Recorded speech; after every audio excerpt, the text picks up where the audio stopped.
नमस्कार, मैं हूं शारदा सिंह आपके साथ और आप देख रहे हैं टीवीजी मीडिया की खास पेशकश। अमेरिका में रिपब्लिकन पार्टी के उम्मीदवार डोनाल्ड ट्रंप को 47वें राष्ट्रपति के रूप में चुना गया। ट्रंप अमेरिकी इतिहास में दूसरे ऐसे व्यक्ति हैं जो एक बार सत्ता खोने के बाद फिर से चुनाव जीतकर राष्ट्रपति बने। इस चुनावी जीत के कई मायने, इससे अमेरिका की राजनीति, अर्थव्यवस्था, विदेश नीति और दुनिया पर असर पड़ेगा। भारत और अमेरिका के बीच संबंधों पर भी इसका असर देखा जा सकता है। आज के इस खास एपिसोड में हम चर्चा करेंगे उस रणनीति की जिसने पूरी दुनिया का ध्यान खींचा है, यानी अमेरिका फर्स्ट। डोनाल्ड ट्रंप की इस नीति से पहले ही ग्लोबल सिस्टम को झकझोर कर रख दिया था और अब इसकी वापसी से दुनिया एक नए मुहाने पर आकर खड़ी हो गई। ट्रंप ने अपने चुनाव अभियान में अमेरिका फर्स्ट का सपना दिखाया, जो वहां के लोगों में लोकप्रिय हुआ। इस सपने ने उन्हें कड़े मुकाबले में जीत हासिल करने में मदद की। इस जीत के पीछे कुछ खास कारण हैं जिन पर ध्यान देना जरूरी है। दरअसल यूरोपियन यूनियन के एक सीनियर ऑफिसर का कहना है कि ये अमेरिका फर्स्ट 2.0 केवल अमेरिका ही नहीं बल्कि Europe, Asia, Africa, middle east और साउथ अमेरिका के लिए भी चुनौतीपूर्ण साबित हो सकता है। उनके अनुसार इस नए सिस्टम में एकमात्र विजेता शायद रूस के राष्ट्रपति व्लादिमीर पुतिन हो सकते हैं। ये चिंता इस बात को दर्शाती है कि विश्व का शक्ति संतुलन अब बदल रहा है।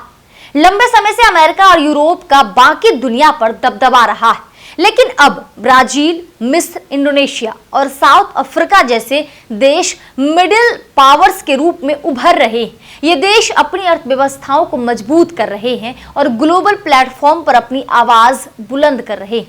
इस समय हम इतिहास के एक महत्वपूर्ण मोड़ पर हैं, जिनमें तीन बड़ी घटनाएं 1973 का अरब इजराइल जंग से तेल संकट, 1989 में अफगानिस्तान पर सोवियत कब्जा और 2021 में काबुल पर तालिबान का नियंत्रण शामिल है। दुनिया के समीकरणों को गहराई से प्रभावित किया और अब अमेरिका फर्स्ट का नया दौर एक और बड़ा बदलाव लाने की ओर बढ़ रहा है।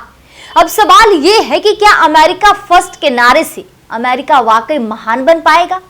अमेरिका फर्स्ट की नीति का मकसद अमेरिका को आर्थिक रूप से और मजबूत बनाना है, लेकिन क्या यह वास्तव में संभव हो पाएगा? अपने पिछले कार्यकाल में डोनाल्ड ट्रंप ने यूरोप, रूस और चीन के उत्पादों पर भारी कर बढ़ा दिए, जिससे अमेरिकी कंपनियों और उपभोक्ताओं पर असर पड़ रहा है। रूस और चीन की कुल आबादी लगभग 1.7 बिलियन है, वहीं यूरोप की आबादी करीब 0.7 बिलियन है।